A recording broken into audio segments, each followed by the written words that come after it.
Paramashivoham. Om Nithyananda Paramashivam.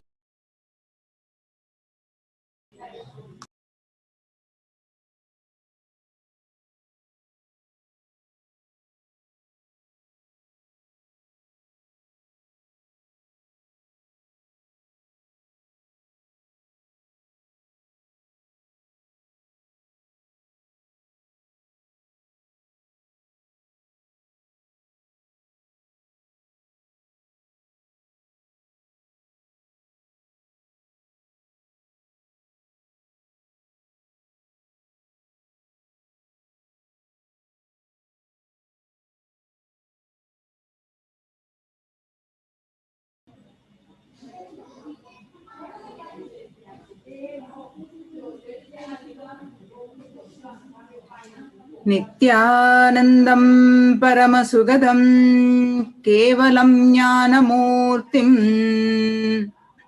Dvandvatitam Gagana Sadrusham Tattvamasyadilaksham Ekam Nityam Vimalamachalam Sarvadi Sakshibhutam Bhavatitam Trigunarahitam Sadgurum Tam Namami. Nithyanandam, we offer our humble obeisance, our humble pranams at the divine lotus feet of the Supreme Pontiff of Hinduism, Jagatguru Mahasannidhanam, His Divine Holiness, Bhagavan Nithyananda Paramashivam. We welcome all the viewers across the world for this auspicious Uttama Seva to Paramashiva from Nithyanandeshwara Paramashiva Devalayamu Adi Sarvajna Peetam. In the hours before we are graced with the darshan of His Divine Holiness, of Paramashiva himself, this is the most auspicious, opportune time for us to prepare ourselves, our body, and our mind towards. For those of you who are tuning in for the first time to KAILASA's Nithyananda TV, welcome to the official TV channel for Sri KAILASA, the only and greatest Hindu nation in the world. Nithyananda Paramashivam, His Divine Holiness, is the reviver of KAILASA, an ancient enlightened civilization, and the great cosmic borderless Hindu nation. His Divine Holiness is an avatar from and is the Supreme Pontiff of Hinduism. His Divine Holiness has made the science of power manifestation, yoga, and temple-based universities for humanity. Sovereign Order of KAILASA, led by His Divine Holiness, and Nithyananda Order of Monks, Nuns, and Hindu Diaspora are working for global peace and to give a super consciousness breakthrough to humanity. Nithyananda Hindu University is the world's largest university, is spreading across 150 countries, is collecting, organizing, time capsuling, preserving, decoding, spreading, and reviving 20 million source books of Hinduism and sciences like Ayurveda, music, dance, sculpting, astrology and Vastu, and 64 sacred arts. His Divine Holiness is the 293rd Guru Mahasannidhanam of Shamala Pita Sarvajna Peetam and is the ancient apex body of Hinduism and is the current emperor of Surya Vamsha Surangi Samrajyam. His Divine Holiness has survived the worst persecution on person and character by anti-Hindu elements. To explore more videos, you can visit KAILASA's Nithyananda YouTube channel. Today, we are celebrating the Nithyanandeshwara Brahmoswam on the occasion of Kartika Deepam, day 8th. And we are offering the Uttama Seva to Paramashiva. Uttama Seva is an Vedic ritual straight from the source, from the Agamas. Uttamottama means the best of the best, and Seva is offering. And it is a ritual of offering the best of the best to Paramashiva. And whatever we offer to Paramashiva comes back to us thousandfold, many millionfold. And Paramashiva is the source of everything, be it grains, or knowledge, or skill, or people, everything. Offering the best of the best is the way we can offer our gratitude to Paramashiva and being integrated to him and his words. Agamas is the only thing we can actually offer him. Uttamottama Seva is an intricate ritual that is described by Paramashiva himself. And so many offerings are there that came down, the best of the best that is offered in the Vedic tradition. From the instruments to the offering of the food that should be offered to Paramashiva. The various types of dance and the way it is danced. The Uttamottama Seva is described by Paramashiva as the best of the best. We offer Abhishekam, Vastram, Gandham, Aratrikam, Archanam, Dupam, Deepam, Naivedyam, and Deepopacharam, Pushpanjalim, Chaturvedam, Gruhya Suktam, Agamastotram, Dravida Vedam, Nrityam, Sangeetam, Vadyam, and Swasti Vachanam. The source of all these best things is Paramashiva, and he has given these to us, and offering them back at his feet is what we do during this Uttamottama Seva.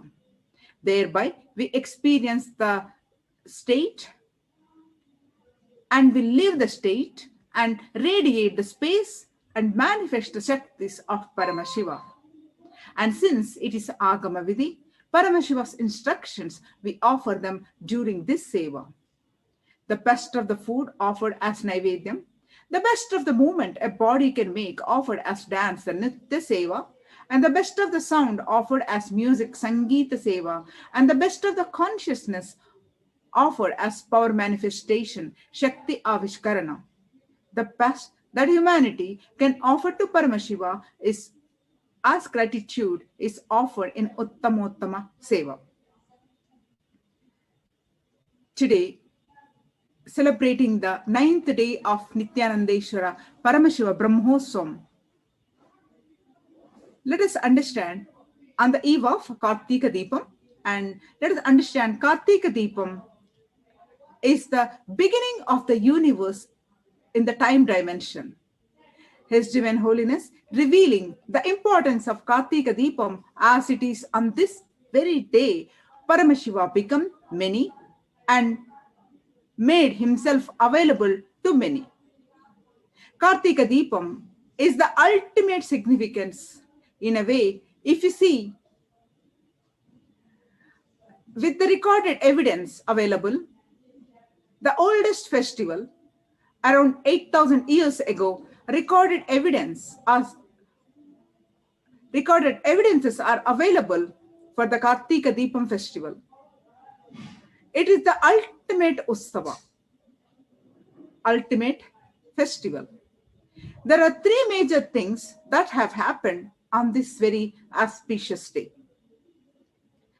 First, the timeless Paramashiva decided to become many and to celebrate himself on this very day. And the time started from the timelessness, from this Kartika Deepam day. And that is the time the Big Bang happened. And the second, when he manifested as Brahma, Vishnu, and Andavas, the Brahma Vishnu had a little difficulty about who is the greater. He appeared as a light shaft and gave them enlightenment on this very Kartika Deepam day.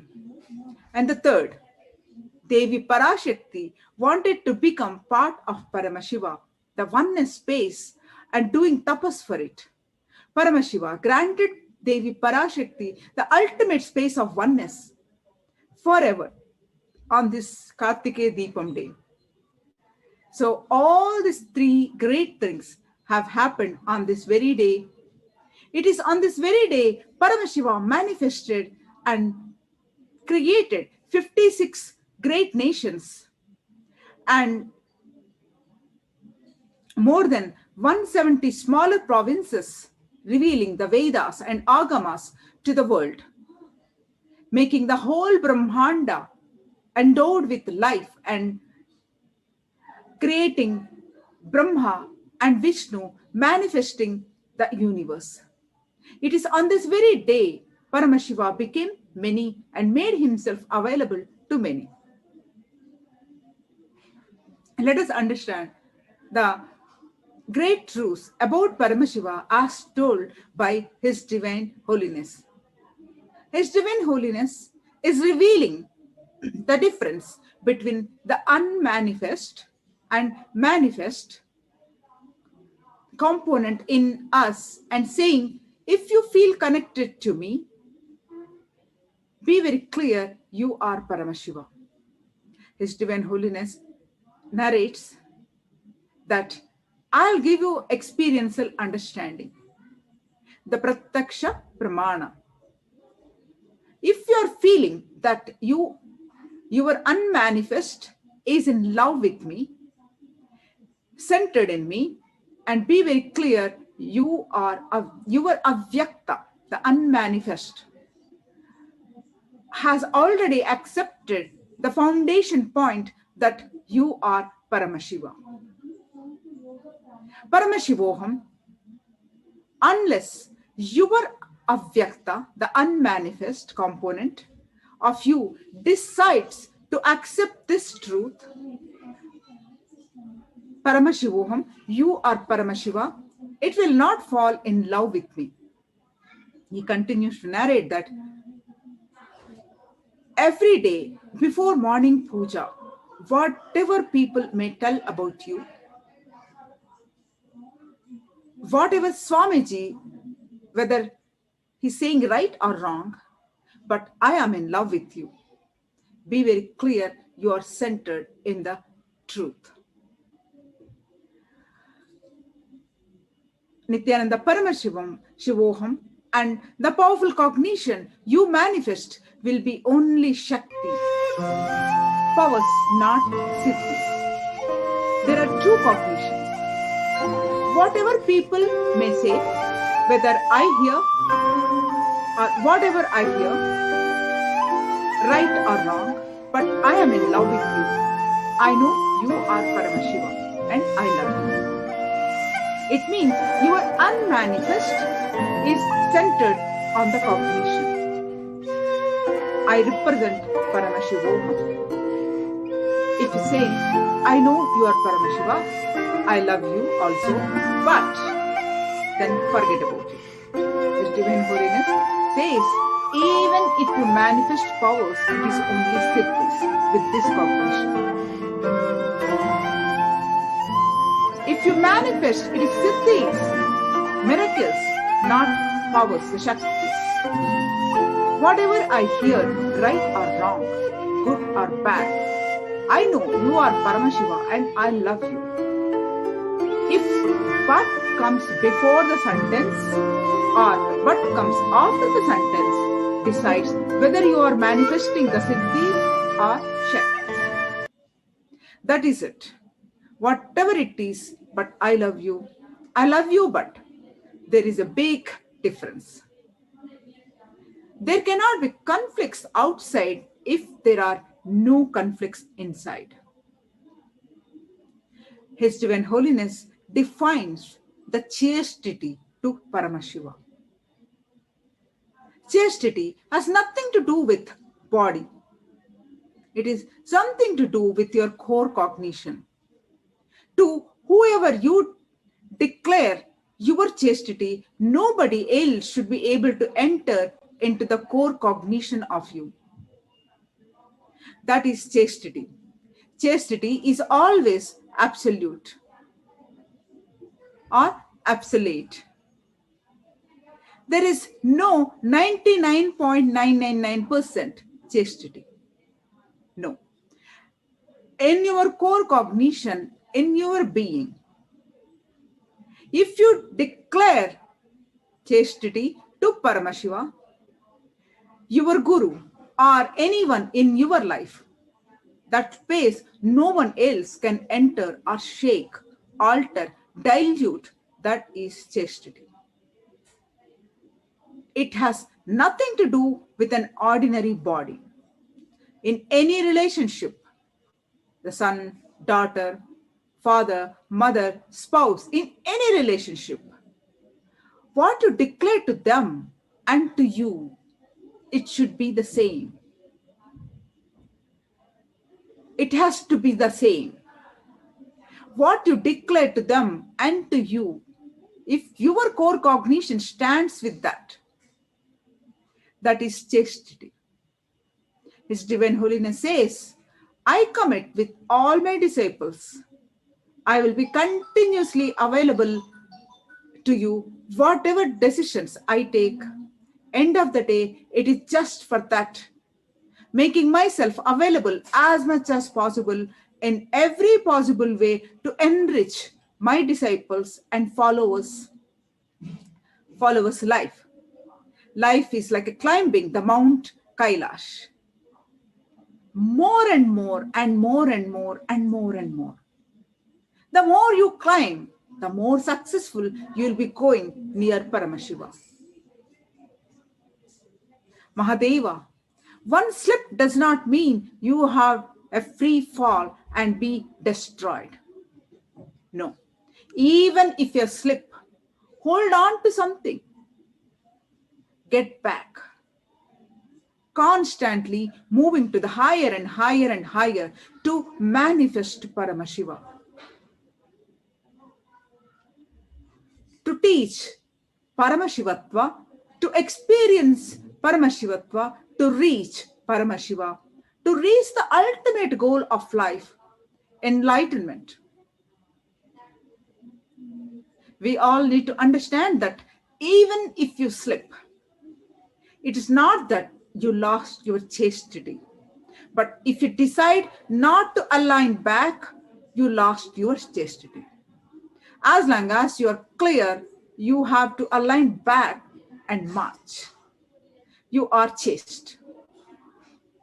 In any relationship, this is the same principle. There is nothing separate. Chastity to Paramashiva and chastity to your spouse it's one and the same.